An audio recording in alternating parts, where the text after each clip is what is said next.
எல்லாரும் நல்லா இருக்கீங்களா? இன்னைக்கு நம்ம யாரோட கதை பார்க்க போறோம் தெரியுமா? ஏற்கனவே இந்த எழுத்தாளரை பத்தி நிறைய கதைகள் பார்த்திருக்கிறோம். யார் தெரியுமா? எஸ், உதயசங்கர் ஐயாவை பத்தி தான் இன்னைக்கு பார்க்க போறோம். அவர் எழுதிய கதையான கதையாம் காரணமா சொல்ல தகுந்த கதைகள் அப்படின்ற புத்தகத்துல உள்ள கதையை தான் பார்க்க போறோம். ஏற்கனவே இந்த புத்தகத்துல இருந்து நிறைய கதைகள் பார்த்திருக்கோம், அப்படிதானடா? எஸ், இன்னைக்கும் அந்த ஆசான் எழுதிய கதையாம் காரணமா சொல்ல தகுந்த கதைகள் புத்தகத்துல இருந்து என்ன கதை பார்க்க போறோம் தெரியுமா? விதைகளின் பயணம் அப்படின்ற கதை பார்க்க போறோம். என்னது, விதை பயணம் செய்யுமா? எப்படி பயணம் செய்யுதுன்னு பார்க்கலாமா? அது பாட்டோட பயணம் செய்யுது, பார்க்கலாமா? வாங்க குட்டீஸ் போலாம். குட்ட குட்ட சம்பா நெட்ட சம்பா ரெண்டு நெல் விதைகளுக்கும் ஒரே மகிழ்ச்சி. ஆஹா, தப்பிச்சிட்டோம். இத்தனை நாள் சாக்கு முட்டையில மூச்சு விடாம கிடந்து அடைச்சு வச்சிருந்தாங்க. ஆனா இப்ப கீழே குதிச்சு மகிழ்ச்சியில ரொம்ப ஆடிக்கிட்டு இருந்தாங்க. எப்படி தெரியுமா? டியாலோ டியாலோ டியல டியா டியாலோ, ஊர்கோலம் போறமே டியல டியா, மண்ணை தேடி போறமே டியல டியா, நல்ல ஈரம் தேடி போறமே டியல டியா, பயிராக நாம் வளர்வோம் டியல டியா, டியாலோ டியாலோ டியல டியா. அவங்க இருந்த மூட்டையில ஆயிரக்கணக்கான விதைகள் நல்லா தூங்கிட்டு இருந்துச்சு. அப்போ தூக்கம் அப்படி ஒரு தூக்கம். நல்ல குளிர்ல போத்திட்டு எப்படி நிம்மதியா தூங்குவோமோ அதே மாதிரி அப்படி ஒரு தூக்கம் எல்லா நெல் விதைகளும் தூங்கிட்டு இருந்துச்சு. எப்ப தெரியுமா அதோட தூக்கம் கலைஞ்சிச்சு தெரியுமா? எப்ப அது கண் விழிச்சுச்சுன்னு தெரியுமா? எப்போ எப்போ எப்போ தெரியுமா? தெரியாது இல்லையா? அந்த ஈரமான மண்ணுல விழுந்த உடனே விதை நெல்ல உள்ள உடல் அப்படியே சிலிருக்கும். அப்புறம் ஈரத்தை அப்படியே உறிஞ்சோம். எப்படி உறிஞ்சோம்? அதுக்குதான் கூர்மையான மூக்கு இருக்குதே, அந்த மூக்குதான் வாய், அந்த வாய்வே மூக்கு. அப்படி உறிஞ்சும் தனக்குள்ள இருக்கிற உயிர் சக்திய வேற தளிர மாத்தும்.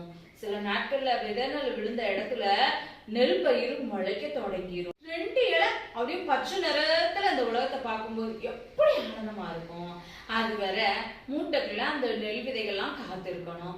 ஆனா இந்த குட்ட சம்பாவுக்கும் நெட்ட குட்ட சம்பாவுக்கும் அவசரம். மூட்டையில இருக்கும் போது அடிக்கடி கண்ணை திறந்து பார்ப்போம். தூங்கிட்டு இருந்த மத்தவங்களையும் கிள்ளி விடும். அது மட்டும் இல்ல, ஒருத்தர் மேல ஒருத்தர் ஏறி குதிக்கும், எல்லாத்தையும் தள்ளி விட்டுரும். சேட்டன்னா அப்படி ஒரு சேட்டை. எல்லாரும் நல்லா ஆழ்ந்து தூங்கிட்டு இருக்கும் போது இந்த நெட்ட குட்ட சம்பாவும் குட்ட சம்பாவும் பயங்கர சேட்டை பண்ணிக்கிட்டு இருக்கும். அப்போ இந்த ரெண்டு விதைகளும் கூடி பேசிச்சு, நண்பா எப்ப வெளிச்சம் தெரியுதோ அப்பவே குதிச்சு ஓடிடணும்.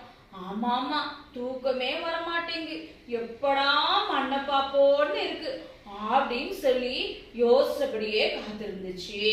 அப்போ அந்த நாள் வந்துச்சு. அந்த முட்டையை யாரோ அவுத்தாங்க. தைய தக்க தையா அப்படின்னு சொல்லி குதிச்சு இந்த நெல் விதை மணிகள்லாம் அப்படியே விவசாயியோட கூடையில போய் இருந்துச்சு. அப்புறம் கீழே அப்படியே அவர் தூவும் போது துள்ளி விழுந்துச்சு. அப்பாடி, இப்பதான் நிம்மதி. என்ன புழுக்கம். குட்ட சம்பா சொல்லுச்சு, ஆமா நல்ல மண்ணை பார்த்து முளைப்போம் அப்படின்னு சொல்லுச்சு. குட்ட சம்பா, நானும் நல்ல மண்ணை பார்த்து முளைப்பேன் அப்படின்னு சொல்லுச்சு. நல்ல காத்து. குட்ட சம்பாவும் நெட்ட குட்ட சம்பாவும் அப்படியே உருண்டுட்டே போச்சு. காத்து நின்றுச்சு, விதைகளும் அப்படியே நின்றுச்சு. இப்ப எப்படி அப்படின்னு சொல்லி கேட்டுச்சு குட்ட சம்பா. ஐயா, ஒரே பாறை, இறுக்கமான பாறையில தண்ணியும் கிடைக்காது, வேறும் உள்ள போகாது, இங்க வேண்டாம் அப்படின்னு சொல்லிச்சு நெட்ட குட்ட சம்பா. அப்போ நெல் விதைகள் மேல நிழல் விழுந்துச்சு. பார்த்தா ஒரு சேவல், நல்ல உயரம், உச்சந்தலையில ஒரு பூவை வேற சொறி வச்சிருந்தது மாதிரி அதோட கொண்டை இருந்துச்சு. மேல அருவாளை போல வளைஞ்ச கருப்பு சிவப்பு நீல வண்ண சிறகுகள் அழகா தொங்கிட்டு இருந்துச்சு. அந்த சேவலு அவங்கள பார்க்க வந்துச்சு. அவ்வளவுதான், குட்ட சம்பாவும் நெட்ட குட்ட சம்பாவும் பயந்துருச்சு. சேவலோட செவந்த கண்ணு, ஐயோ பார்க்கவே பயமா இருக்கு, எங்களை கொத்திராத உன் வயிற்றுக்குள்ள போயிருவோம்னு சொல்லிட்டு ரெண்டு பேரும் அப்படி துடிக்கிறாங்க. சேவலு லைட்டா அப்படியே தலைய குனிஞ்சு கொத்துச்சு. நல்ல வேலை நம்மளை கொத்தல அப்படின்னு சொல்லிட்டு முன்னாடி போயிட்டு இருந்த புழுவை தான் கொத்துச்சு அப்படின்னு சொல்லிக்கிட்டாங்க. உடனே 2 நெல்லு ஓடி போய் சேவலோட காலுக்கு கீழே போய் ஒட்டிக்கிடுச்சு. சேவலு அப்படியே நடந்து நடந்து நடந்து போச்சு, காலை உதறிச்சு. குட்டை குட்டையும் நெட்டை குட்டையும் கீழே விழுந்துச்சு. டே குட்டை, இங்கேயாச்சும் மலைப்பம்மா, போடா நெட்ட, இது சாரல் தர பாத்தியா, ஒரே கல்லா கிடக்கு, மண்ணுல சாப்பாடே இருக்காது, வேரும் போகாது, வெயிலும் தாங்காது அப்படியே பேசிட்டு நடந்துச்சு. அப்போ எதிர்ப்பு வராம ஒரு மணிப்புறா குட்டை குட்டையும் நெட்டை குட்டையும் கொத்தி எடுத்துருச்சு. ஆனா விழுங்கல, அப்படியே வாயில வச்சுக்கிட்டே பறந்துருச்சு. இந்த மதர் புதர்ல தரையில கட்டிய கூட்டுல 2 மணிப்புறா குஞ்சுகள் இருந்துச்சு. அவ தன்னுடைய சவந்த வாயை திறந்துக்கிட்டுச்சு.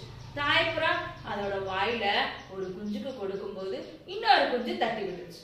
குட்டை குட்டையும் நெட்டை குட்டையும் துள்ளி விழுந்துருச்சு. அது மணிப்புறா கவனிக்கவே இல்லை. அப்பாடி, உயிர் பழிச்சிட்டமே, இது பெரிய காரியம், மாமா சீக்கிரம் அப்படின்னு சொல்லிட்டு நெட்டை குட்டை சொன்னது. ஆமா ஆமா, இங்கேயாச்சும் முளைச்சிடலாமான்னு பாரு அப்படின்னு குட்டை குட்டை சொல்லுச்சு.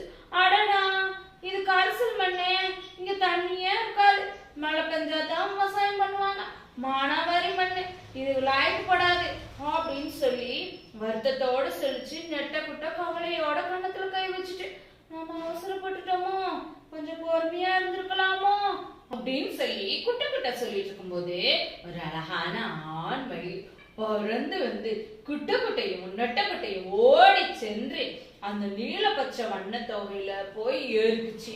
அந்த இடத்துல கொஞ்ச நேரம் நெஞ்சிச்சு. அந்த ஆண் மயில் இறைய தேடி அப்படியே பறந்துச்சு. குட்டை குட்டையும் நெட்டை குட்டையும் வானத்துல பறந்துச்சு.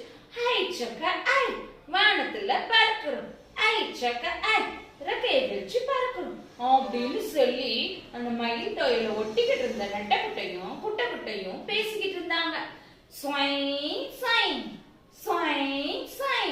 அப்படியே காத்துல ஆடி ஆடி கீழே இறங்கினாங்க. குட்டை குட்டையும் நெட்டை குட்டையும் மண்ணுல விழுந்ததோட அவங்களோட உடல் அப்படியே குளிர்ந்துச்சு. வண்டல் மண்ணு கலந்த ஈர மண்ணு, மண்ணுல இருந்த உயிர் சத்துக்கள் அதோட பசிய பயங்கரமா கலக்கி விட்டுச்சு.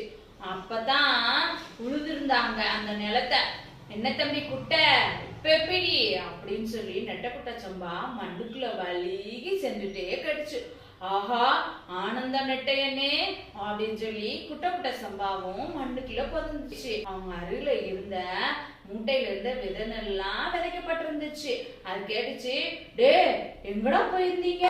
பறந்து பறந்து சென்றாலும் டியாலோ, பாறை தரையில முளைக்காது டியாலோ, ஓடி ஓடி சென்றாலும் டியாலோ, சரள தரையில முளைக்காது டியாலோ, பாடி பாடி சென்றாலும் டியாலோ, கரிச தரையில முளைக்காது டியாலோ, டியாலோ டியாலோ டியல டியா, டியாலோ டியல டியா, டியாலோ டியாலோ டியடி டியா அப்படின்னு சொல்லி எல்லா கதனாலையும் பார்த்து அந்த நெட்டை குட்டை சம்பாவும் குட்டை குட்டை சம்பாவும் பாடுனாங்க.